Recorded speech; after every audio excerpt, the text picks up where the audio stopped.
the ultimate aim of all science, to penetrate the unknown. Do you realize we know less about the Earth we live on than about the stars and the galaxies of outer space? The greatest mystery is right here, right under our feet. A group of others, I hate the word alien, there were 3 ships, and they had cameras set up. There were at least 4, maybe 5 cameras. Everything was on film. There was a lot of exchange. Your country hasn't been the same since. You talk about black government, shadow government. Ladies and gentlemen, you have no idea how damn black it is. Join us as we look inside the alien files. Alien life, do they exist? And if so, what is their purpose here on Earth? These are the WTF files. Looking out into the vastness of the universe, things are as they are. The greatest mystery is right here, right under our feet. These are the stories that will make you say, What the fuck? What the fuck? The Vatican has been up to its eyeballs in this whole cover-up from the very beginning. They have one of the finest national security intelligence operations on the planet. I mean, a retired Soviet KGB general by the name of Oleg Kalugin, who is now living in Washington, D.C., and he's an advisor and some of our people in government. Oleg Kalugin said, if we had had the intelligence operations in the Soviet Union as good as the one at the Vatican, the Cold War would still be going on. The Berlin Wall would have not fallen, and the Soviet Union would still exist. He says, we always knew that the best damn security intelligence operation on the planet was out of the Vatican. And probably the reason is that every damn priest in every country on the planet, Catholic priest, is in a sense an agent of the Vatican Intelligence Secret Service. And they're deeply concerned about the location and the appearance in our solar system of a planet known as Nibiru, which has already been photographed, and I have a picture of it here in a moment to share with you. The 10th planet has been photographed by an astro, what do they call them, where the telescopes are?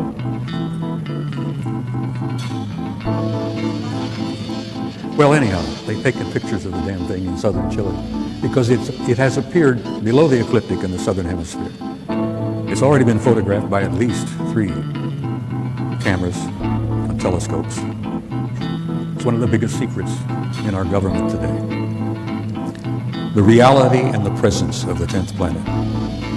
Our government has known about it since 1980. Anyhow, it's real, it's there, and we're going to see it up here. I've been involved in this whole thing for 40 years, and I've been deeply involved in it for the last 20. And let me tell you, take it for what it's worth, in my view, there ain't going to be no disclosure. Not like they expect. They expect the government to someday have a news conference and stand up and say, hey, we got a little surprise for you. Guess what? We've been keeping it from you. We're sorry about that, but it was for your own good, you know. You guys weren't ready for this. You probably couldn't handle it. But now we're going to tell you, oh yes, aliens are here. They've been here for quite a while. Oh, they're all over the place. Well, they are indeed all over the damn place. But you're not going to get a government disclosure because that's not how government works. First of all, they're a bunch of nitwits in some cases. They're not capable of giving you a disclosure and doing it in a sensible, thoughtful, caring way. For a lot of reasons. One of the reasons is that they don't want to admit to you they've been lying to you for over 60 years. And then the other thing is that they are really a little bit uncertain and frightened themselves because the true scope of their awareness and what they know still has them in a state of shock. An event took place in California in 1954 at an Air Force base known as Muroc. This event had been planned and orchestrated by sensitive military, primarily naval, individuals. And what it was essentially is that Eisenhower got aboard his plane, went out to this Muroc Air Force Base with a whole passel of guys from his administration, and including the Archbishop or Cardinal or Bishop of Los Angeles, a guy by the name of McIntyre. And this thing had been orchestrated and organized for some time because there had been communications between individuals in naval intelligence. And I say naval, and I say this again and again and again. My kid retired as a senior officer from the Navy just in November. The Navy has been up to here, this whole program from the very beginning, and they actually run the operation over at Groom Lake at S4. Anyhow, this event took place. I've had verification and proof that it actually transpired from sources impeccable. They flew Ike out there. Supposedly he was visiting a dentist. He had a problem. Well, bless his heart, he really did have a problem. When this was over, he ended up having a coronary. That impact upon him was so powerful that he ended up having a heart attack. Anyhow, what transpired in April of 1954? A group of others, I hate the word alien, I don't even like the word ETs, but whatever term you care to use, they came in. There were 3 ships. They were golden in color. They were discs primarily, circular discs, but they were fat discs. They had a high dome on the top and they had a big dome on the bottom. And these golden metallic discs came in, 3 of them, and they circled over the runway, made several passes. And Ike and this whole crowd are standing there with, mouths dropping open. We had some generals, we had some admirals, and we had a couple of church authorities there, and poor old Ike. And these guys circled around for a time, and then one of the ships came in and landed on the tarmac right in front of the hangar where the receiving party, the welcoming party, was located. And they had cameras set up. There were at least 4, maybe 5 cameras. Everything was on film. All of the sounds, they picked up every word that was said. One of the ships come over and lands right in front of the hangar. The other 2 ships stayed hovering over the runway during the entire process. The stories I heard from people I trust in that the whole thing went 3 days. There was a lot of exchange. And your country hasn't been the same since. You talk about black government, shadow government. Ladies and gentlemen, you have no idea how damn black it is. The government you think you've got is not the government you've got. The government you think you had, the government that Washington, Jefferson, Adams, Hamilton, all the rest of those guys created 200 years ago is not the government you've got today. You do not have a democratic republic, good people, and I'm sorry to have to tell you that. You all know about Roswell. Well, let me tell you, Roswell was one little tiny event. For God's sake, there were 3 crashes in that area in New Mexico within 30 days. Roswell was only a tiny piece of it. There have been crashes going on all over the country and all around the world for the last 40 years, 60 years. We've been picking up bits and pieces of hardware all over the damn planet. The Navy retrieved a UFO out of the waters off San Diego in 1941. And if you talk about parts, well, we picked up bits and pieces. Ooh, we loaded them up. We took them off here and we took them off there. Took them at Wright-Patterson Air Force Base. We've taken them at several places. And then, God bless them, we've taken the bodies and a couple of survivors off as well. Well, that's ancient history. But I'm saying, forgive me if I repeat myself, your government that you thought you had ceased to exist in 1947. And 1947 was also a year where we created the Central Intelligence Agency, we created the National Security Organization, and we also signed a pact called the UKUSA Pact, UK-USA. Now this pact we signed in 1947 was not just an accident. At the end of World War II, the United Kingdom, Australia, Canada, New Zealand, and the United States signed this pact, and we have been like this ever since. But the people in the United Kingdom, in England, Wales, Scotland, Ireland, they don't know any more about it in reality than most people out there do. Because one of the things about the UKUSA Pact was The lid came down on all the secrets, particularly the secrets of their reality, and the lid has been down ever since. I have to laugh sometimes when I hear Nick Pope speaking out. And many of you know who Nick Pope is. He's a delightful young man. He's a bright young man. He worked for the Ministry of Defense in Britain for a number of years, and he had the UFO desk. And Nick is a lot like some of our people. They sit at the desk and they see a little bit, but they don't see most of it, because most of it never got to Nick's desk. So when he tells you that everything's been released, we're releasing it all over the place. Oh yeah, France has been releasing their classified material, the United Kingdom has been releasing their classified material, and the US has begun releasing little bits and pieces of it. If you think they're releasing anything of real importance, forget it. The stuff that they're releasing is garbage. Nick, forgive me, wherever you are at this moment. I'm not putting you down. Most of the stuff they're releasing is garbage. The only bit of information that came out of France recently that was of any information or of any value was a report they called the Cometa report. And many of you, I'm sure, are familiar with that. A number of retired French admirals and generals and scientists got together and put together a 30 or 40-page document called the Cometa report about what they considered to be the reality of the extraterrestrial presence, which is a term I like to repeat from time to time, the UFO matter. And the Cometa report said essentially that, damn it, we're not being told the truth, and we think it's time for everybody to fess up and get this information out. And the French were really ticked because, you know, they've had a chip on their shoulder from the very beginning that they've never really been shared with by the United Kingdom and the United States. So Washington was not sending anything to Shape headquarters about the UFO matter, where these things were flying all over Central Europe back then. Gordon Cooper admitted to me, he said, you know, I was flying jet fighters over Europe in the 50s, and they were all over the damn place.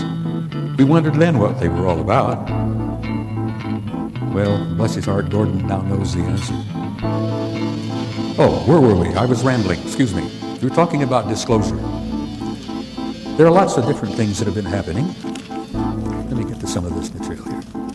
One of the things that ticked me off the most is a little document known as executive order. I have in my fingers, I sound like one of those guys on TV. I have in my greasy fingers here an executive order, copy of it. This was signed by Slick Willie. Oh, excuse me, President Clinton. Slick Willie signed this on September the 29th, 1995. An executive order is something that you may not be aware of. An executive order is probably the most powerful piece of paper there is in our government. A president sits down, comes up with an idea, he has something he wants to do, he puts it on paper, he signs it, that becomes law. Nobody in Congress has to talk about it, nobody in Congress is asked to see it, nobody in Congress has to give approval to this, because when the president signs it, it becomes law. Now that in itself, good God, Washington, Jefferson, Hamilton, those guys are spinning in their graves, I think. The fact that we've reached this point where an imperial president can sit in his office at 1600 Pennsylvania Avenue and sign an executive order which becomes the law of the land, and you cannot argue with it. This particular one that Clinton signed in September of '95 wiped away every rule in the Environmental Protection Act. There were a bunch of guys over here, not too far away, at Groom Lake, Site 51, who were dying horrible deaths because they had been exposed to something, smoke, chemical, whatever, during their job. And these guys, their flesh was falling off their bodies, their skin was rupturing, the flesh was falling. They were in incredible pain, and they were dying. And their doctors, some attorneys tried to find out what it was that was causing this. If the doctors could find out what was causing it, they could possibly help those guys deal with this, and they could come up with some way of treating them. Well, not only did the government deny the request for information on what that material was that was killing these guys, those bastards in Washington even denied the damn facility didn't even exist. And this is after the Soviets had taken photographs from orbit proving the existence of Groom Lake and Site 51. And the Soviets were good enough to let us have photographs of the damn place. And yet your government in Washington says, oh, that doesn't exist. That place doesn't exist. No. And they wouldn't share any information, and those guys continued to die. I don't know how many of them passed away. I've lost track of it over the years. Let me tell you one other small thing. A retired scientist by the name of David Froning, who is alive and well and living outside of Flagstaff, Arizona today. 15 years ago, David Froning spoke at a conference which I was part of. And Froning graduated or completed his career working for Lockheed Martin, this vast corporation that's got their sticky fingers in so damn many things. David told us at this conference 15 years ago that before he retired, Lockheed Martin had, how the word he is, they had developed and were using hyperluminal flight. And it took some of us a little bit of a side there, and David, hyperluminal flight. Yeah, he said, faster than light. They've had it 40 years. Who has it? Well, he says, I want to say your government, but I can't say that with all honesty because he says it's classified. We've had hyperluminal flight for years, and you may know about it in another 20, 30 years when they fess up and tell you that what they can do, what they've accomplished, and what they can do, and what they have done. Now, another little tiny tidbit. This was from David Froning, a respected man, a scientist who spent all those years. Froning was involved with what he called modified field propulsion, a variable field form of propulsion. They were dealing with matter-antimatter conversion. They called it exotic field tension. And he said, flatly, it modifies time and space. And it ends up, we've got transluminal, hyperluminal flight. Now, some years ago, a guy by the name of Ben Rich retired from Lockheed Martin. And at the end of his career, Ben ran the skunk works over there at Lockheed. And there was a little jovial exchange between him and the guys in the audience out there. And Ben Rich said, we can take E.T. home. I think the E.T. movie was out about that time. He says, we can take E.T. home. And a few of the guys in the audience says, Ben, what the hell are you talking about? Oh, he said, let me tell you, we've got stuff you wouldn't believe. We can take extraterrestrial home. So they said, look, what the hell is it all about?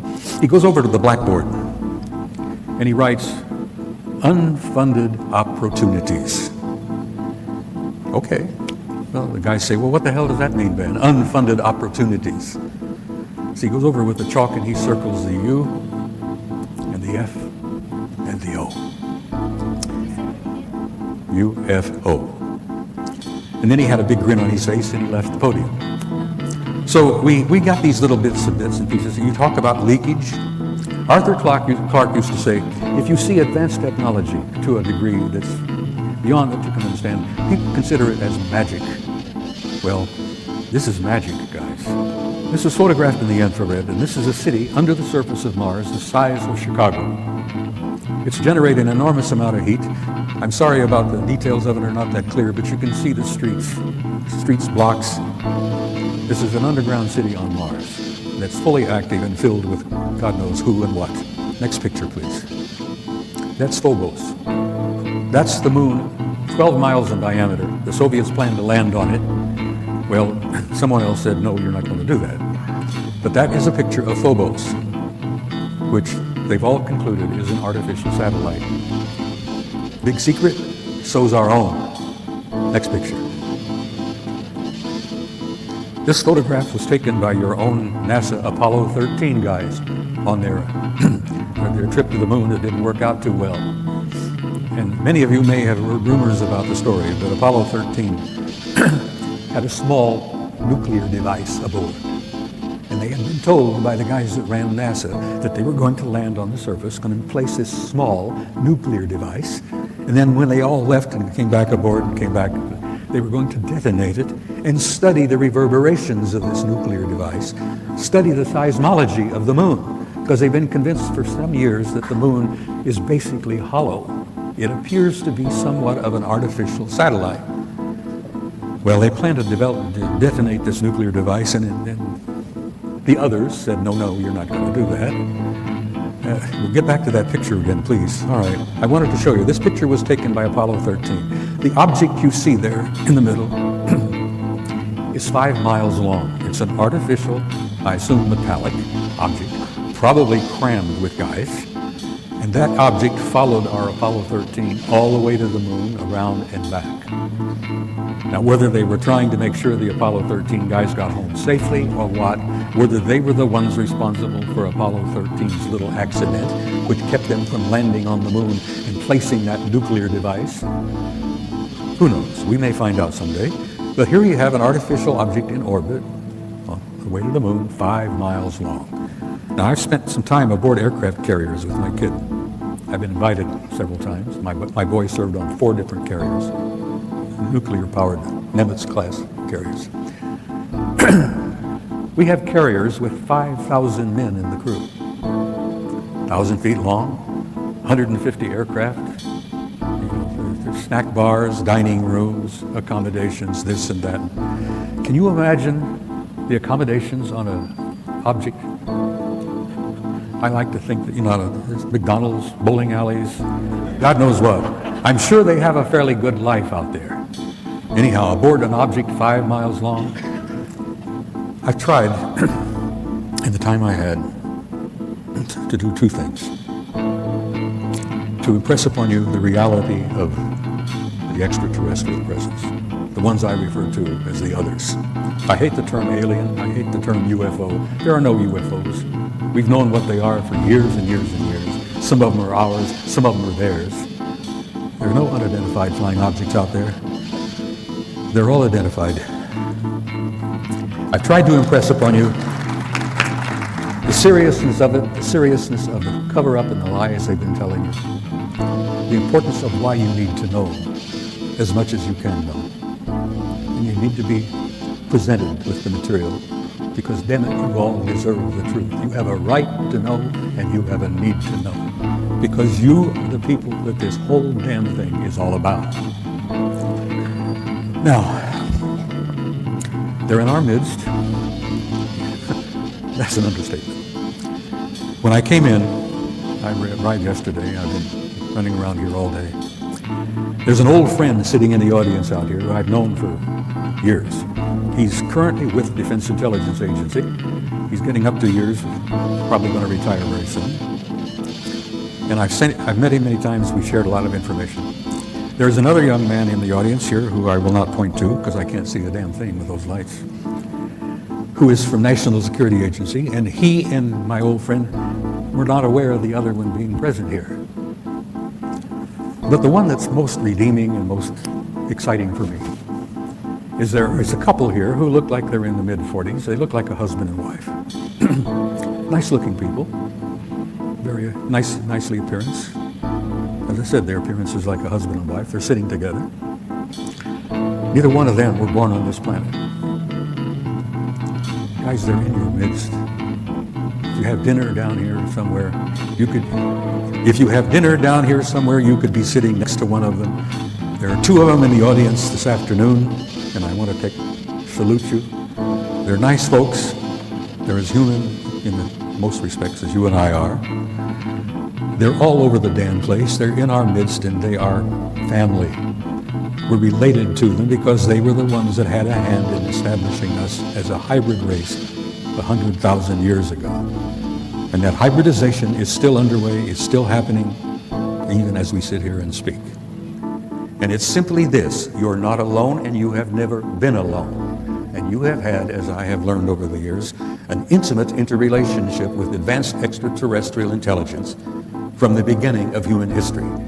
But what the thing I've learned, I guess, the most powerful thing, is that there is a God.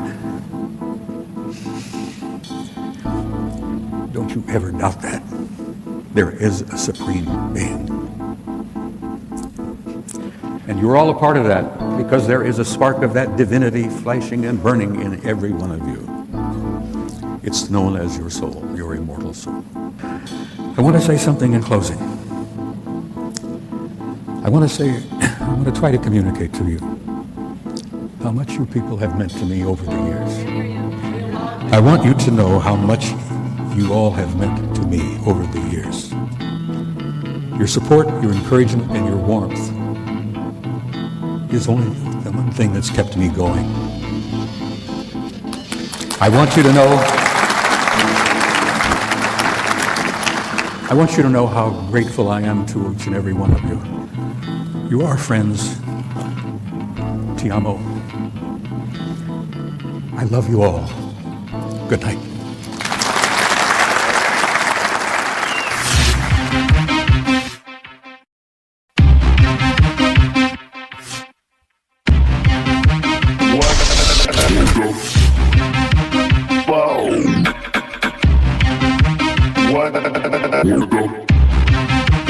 What the fuck?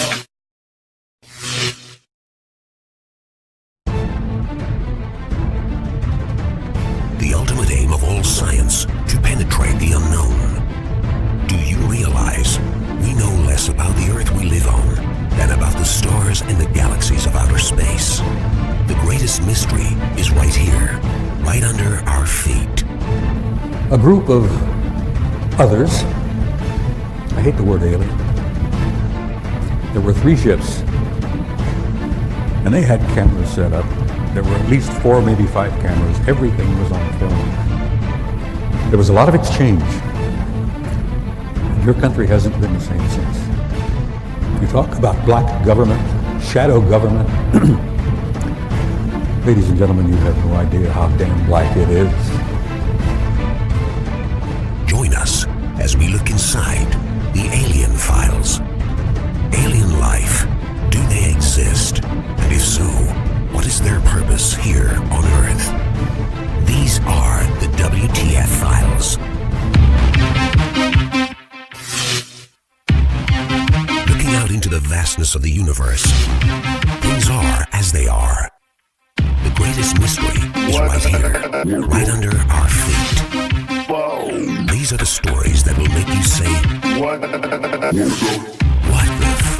What the fuck? The Vatican has been up to its eyeballs in this whole cover-up from the very beginning. They have one of the finest national security intelligence operations on the planet. I mean, a retired Soviet KBG general by the name of Oleg Kalugin, who is now living in Washington, D.C., and he's an advisor and some of our people in government. Oleg Kalugin said, if we had had the intelligence operations in the Soviet Union as good as the one at the Vatican, the Cold War would still be going on. The Berlin Wall would have not fallen, and the Soviet Union would still exist. He says, we always knew that the best damn security intelligence operation on the planet was out of the Vatican. And probably the reason is that every damn priest in every country on the planet, Catholic priest, is in a sense an agent of the Vatican Intelligence Secret Service. And they're deeply concerned about the location and the appearance in our solar system of a planet known as Nibiru.